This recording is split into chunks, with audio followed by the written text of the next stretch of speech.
ಪ್ರಧಾನಮಂತ್ರಿಗಳ ಕಿರು ಆಹಾರ ಸಂಸ್ಕರಣಾ ಉದ್ದಿಮೆಗಳ ನಿಯಮಬದ್ಧಗೊಳಿಸುವಿಕೆ ಯೋಜನೆಯು ಕೇಂದ್ರ ಮತ್ತು ರಾಜ್ಯ ಸರ್ಕಾರಗಳ ಮಹತ್ವಾಕಾಂಕ್ಷೆಯ ಯೋಜನೆಯಾಗಿದೆ. ಕೊಡಗು ಜಿಲ್ಲೆಯಲ್ಲಿ ಈ ಯೋಜನೆಯಡಿ 92 ಉದ್ದಿಮೆದಾರರಿಗೆ ಸಾಲ ಮಂಜೂರು ಮಾಡಲಾಗಿದೆ. ರಾಜ್ಯದಲ್ಲಿ 5,000 ಕಿರು ಆಹಾರ ಸಂಸ್ಕರಣಾ ಉದ್ದಿಮೆಗಳನ್ನು ಸ್ಥಾಪಿಸುವ ಉದ್ದೇಶದಿಂದ 206 ಕೋಟಿ ಅನುದಾನ ಒದಗಿಸಲಾಗಿದೆ. ಕೊಡಗಿನಲ್ಲಿ 75 ಉದ್ದಿಮೆಗಳ ಸ್ಥಾಪನೆಯ ಗುರಿ ಹೊಂದಲಾಗಿದೆ. ಫಲಾನುಭವಿಗಳು ಈ ಯೋಜನೆಯ ಪ್ರಯೋಜನವನ್ನು ಪಡೆದುಕೊಳ್ಳುವ ನಿಟ್ಟಿನಲ್ಲಿ ವಿವಿಧ ಪಾಲುದಾರರಿಗೆ ಮಡಿಕೇರಿಯಲ್ಲಿ ಕಾರ್ಯಾಗಾರ ಆಯೋಜಿಸಲಾಗಿತ್ತು. ಜಿಲ್ಲಾಡಳಿತ, ಜಿಲ್ಲಾ ಪಂಚಾಯಿತಿ ಹಾಗೂ ಕೃಷಿ ಇಲಾಖೆಯ ಸಹಯೋಗದಲ್ಲಿ ನಡೆದ ಅರಿವು ಕಾರ್ಯಕ್ರಮವನ್ನು ಜಿಲ್ಲಾಧಿಕಾರಿ ವೆಂಕಟರಾಜ್ ಉದ್ಘಾಟಿಸಿ ಮಾತನಾಡಿದ್ರು. ಕೊಡಗಿನ ಸ್ಥಳೀಯ ಉತ್ಪನ್ನಗಳನ್ನ ಬ್ರ್ಯಾಂಡ್ ಮಾಡುವ ಮೂಲಕ ದೇಶಾದ್ಯಂತ ಮಾರುಕಟ್ಟೆ ವಿಸ್ತರಿಸಿಕೊಂಡು ಉದ್ದಿಮೆಗಳನ್ನು ಅಭಿವೃದ್ಧಿಪಡಿಸಿಕೊಳ್ಳಬೇಕು. ಮಹಿಳೆಯರು ಹೆಚ್ಚಿನ ಸಂಖ್ಯೆಯಲ್ಲಿ ಈ ಯೋಜನೆಯ ಪ್ರಯೋಜನ ಪಡೆದುಕೊಳ್ಳಬೇಕು. ಮತ್ತೊಬ್ಬರು ಹಾಸ್ಯ ಮಾಡಿ ನಗುತ್ತಾರೆಂದು ತಲೆಕೆಡಿಸಿಕೊಳ್ಳದೆ ಸ್ವಾವಲಂಬಿ ಬದುಕು ಕಟ್ಟಿಕೊಳ್ಳಲು ಪ್ರಯತ್ನಿಸಬೇಕೆಂದು ಸಲಹೆ ನೀಡಿದ್ರು.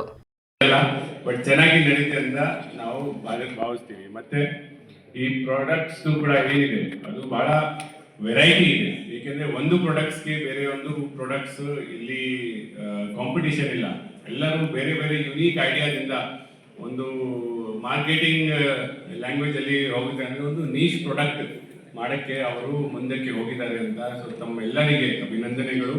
ಮತ್ತೆ ಈ ಕಾರ್ಯಕ್ರಮದ ಕೇಂದ್ರ ಬಿಂದು ತಾವುಗಳು ಇದ್ದೀರಾ. ಸೊ ತಮಗೆ ಕೂಡ ಧನ್ಯವಾದಗಳು. ಈ ಕಾರ್ಯಕ್ರಮದಲ್ಲಿ ಬಂದಿದ್ದೀರಾ, ಅಷ್ಟು ಉತ್ಸಾಹದಿಂದ ಪಾರ್ಟಿಸಿಪೇಟ್ ಮಾಡ್ತಾ ಇದ್ದೀರಾ.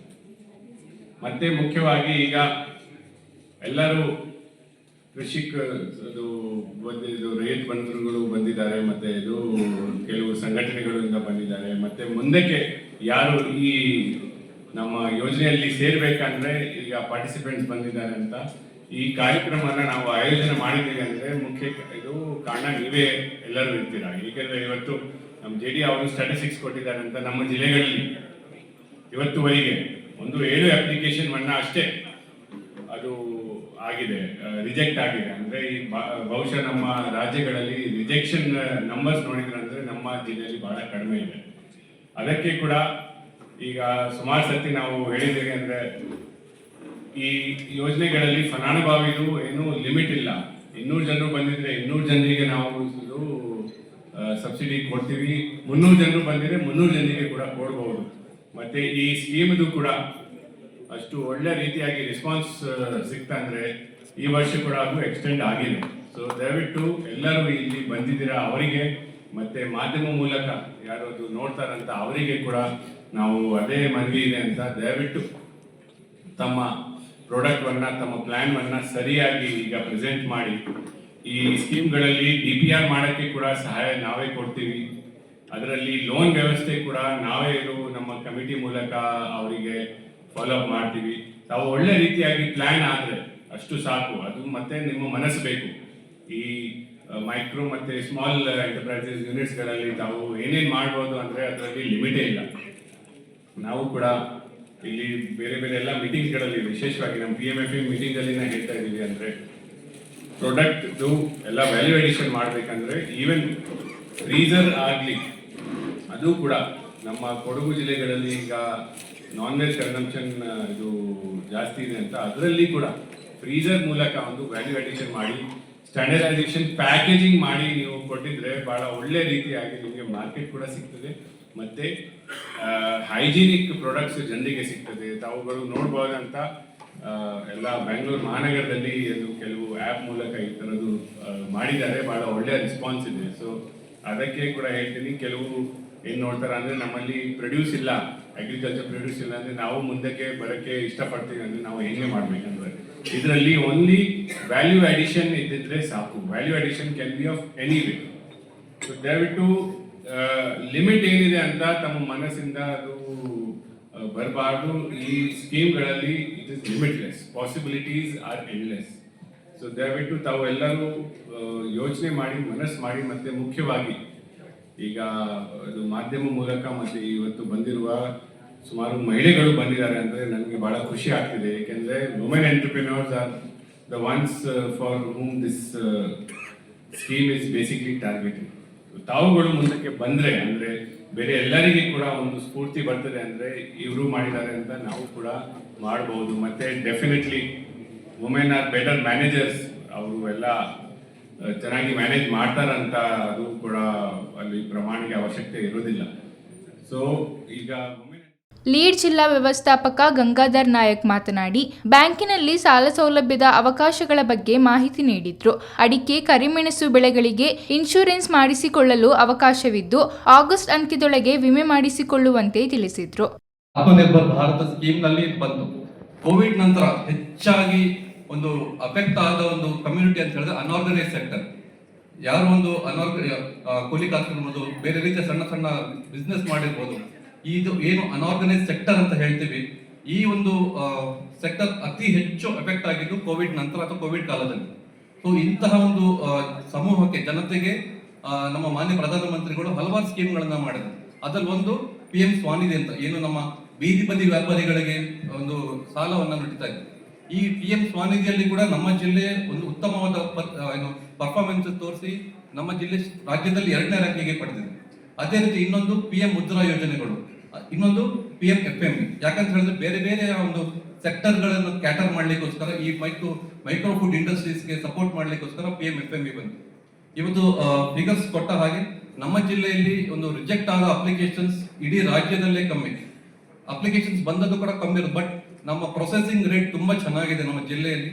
ಸೊ ಇದಕ್ಕೆ ಒಂದು ಎಸ್ಪೆಷಲಿ ಎಲ್ಲ ಬ್ಯಾಂಕ್ಗಳ ಪರವಾಗಿ, ಬೆನಿಫಿಷರೀಸ್ ಪರವಾಗಿ, ಡಿಪಾರ್ಟ್ಮೆಂಟ್ ಪರವಾಗಿ ನಮ್ಮ ಈ ಜಿಲ್ಲೆಯ ಪ್ರಾಸ್ತಾವಿಕವಾಗಿ ಮಾತನಾಡಿದ ಕೊಡಗು ಜಿಲ್ಲಾ ಜಂಟಿ ಕೃಷಿ ನಿರ್ದೇಶಕ ಡಾಕ್ಟರ್ BS ಚಂದ್ರಶೇಖರ್, ಹೊಸ ಆಹಾರ ಸಂಸ್ಕರಣಾ ಉದ್ದಿಮೆ ಪ್ರಾರಂಭಿಸಲು ಮತ್ತು ಈಗಾಗಲೇ ಆರಂಭಿಸಿರುವ ಉದ್ದಿಮೆಯನ್ನು ವಿಸ್ತರಿಸಲು PMFME ಯೋಜನೆಯಡಿ ಅವಕಾಶವಿದೆ. ಫಲಾನುಭವಿಗಳಿಗೆ 50% ಸಹಾಯಧನ ನೀಡಲಾಗುತ್ತದೆ. ಜಿಲ್ಲೆಯಲ್ಲಿ 92 ಮಂದಿಗೆ ಸಾಲ ಮಂಜೂರಾಗಿದೆ. ಕೇವಲ 7 ಮಂದಿಯ ಅರ್ಜಿ ನಾನಾ ಕಾರಣದಿಂದ ತಿರಸ್ಕೃತಗೊಂಡಿದೆ. ಇಡೀ ರಾಜ್ಯದಲ್ಲಿ ಅತಿ ಕಡಿಮೆ ಫಲಾನುಭವಿಗಳು ಕೊಡಗಿನಲ್ಲಿದ್ದು, ಸ್ವಂತ ಉದ್ದಿಮೆ ಹೊಂದಿ ಆರ್ಥಿಕವಾಗಿ ಸಬಲರಾಗಲು ಈ ಯೋಜನೆ ಸಹಕಾರಿಯಾಗಲಿದೆ.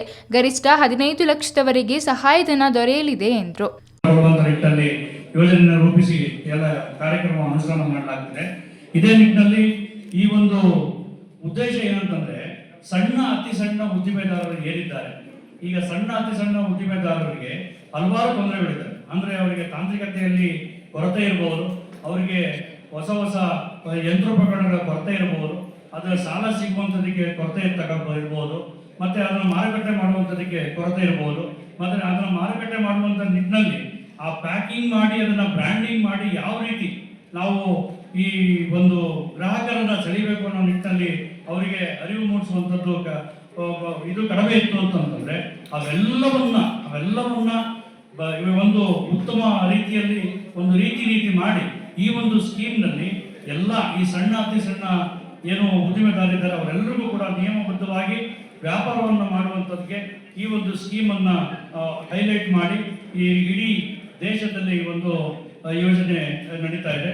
ಇದು ಒಂದು ಹೊಸದಾಗಿ ಘಟಕಗಳನ್ನು ಸ್ಥಾಪನೆ ಮಾಡೋದಿದ್ರೆ ಕೂಡ ಇದನ್ನು ಸಬ್ಸಿಡಿಯನ್ನು ಕೊಡೋಕ್ಕೆ ಅವಕಾಶ ಇರ್ತದೆ. ಅದೇ ರೀತಿ ಗ್ರಾಮೀಣ ಪ್ರದೇಶದಲ್ಲಿ ಆರ್ಥಿಕತೆ ಏನು ವೃದ್ಧಿ ಮಾಡ್ಬೋದು, ಅಲ್ಲಿ ಕೂಡ ಕಾರ್ಮಿಕರ ಒಂದು ಅವರಿಗೆ ಕೆಲಸಗಳನ್ನ ಕೊಟ್ಟು ಅವರು ಆರ್ಥಿಕತೆಯನ್ನು ವೃದ್ಧಿ ಮಾಡಕ್ಕೆ ಸಾಧ್ಯ ಆಗ್ಬೋದು, ಅದು ಕೂಡ. ಮತ್ತೆ ಅದೇ ರೀತಿ ಒಳ್ಳೆ ಪದಾರ್ಥಗಳನ್ನ ನಾವು ಏನು ಆತ್ಮನಿರ್ಭರ್ ಭಾರತ್ ಅಂತೇಳಿ ನಾವೇನು ಕರಿತೀವಿ, ನಮ್ಮಲ್ಲೇ ಇರ್ತಕ್ಕಂಥ ವಸ್ತುಗಳನ್ನ ನಾವೇ ಅದನ್ನ ಮ್ಯಾನುಫ್ಯಾಕ್ಚರಿಂಗ್ ಮಾಡಿ ಅದಕ್ಕೆ ಒಂದು ರೂಪುರೇಷೆಯನ್ನು ಕೊಟ್ಟು ರಫ್ತು ಮಾಡ್ತಕ್ಕಂಥದ್ದು ಕೂಡ ಈ ಒಂದು ಯೋಜನೆಯಲ್ಲಿ ಅವಕಾಶವನ್ನ ಮಾಡೋದಕ್ಕೆ ಅವಕಾಶ ಇದೆ.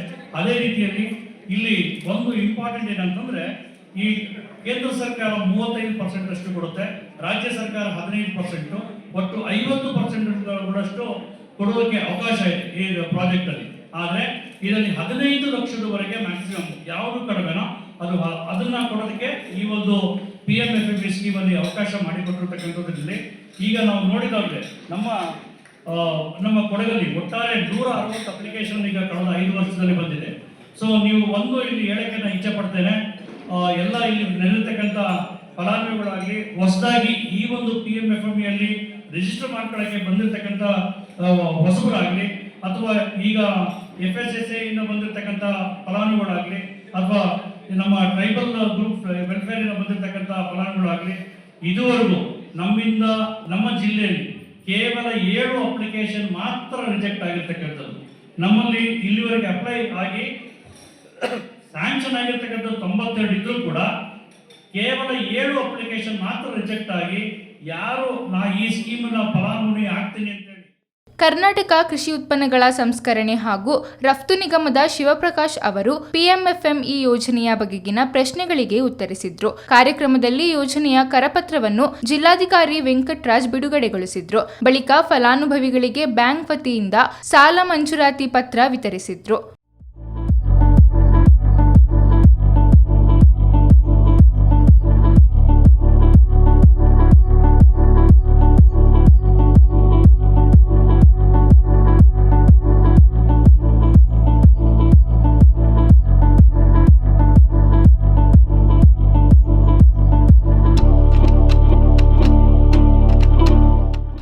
ಕೃಷಿ ಇಲಾಖೆಯ ಉಪನಿರ್ದೇಶಕ ಡಾಕ್ಟರ್ ಸೋಮಶೇಖರ್, ಸಿಎಫ್ಟಿಆರ್ಐ ತಂತ್ರಜ್ಞಾನ ವರ್ಗಾವಣೆ ವಿಭಾಗದ ಹಿರಿಯ ತಾಂತ್ರಿಕ ಅಧಿಕಾರಿ ಡಾಕ್ಟರ್ ರಾಘವೇಂದ್ರ ಸೇರಿದಂತೆ ಮತ್ತಿತರರು ಉಪಸ್ಥಿತರಿದ್ದರು.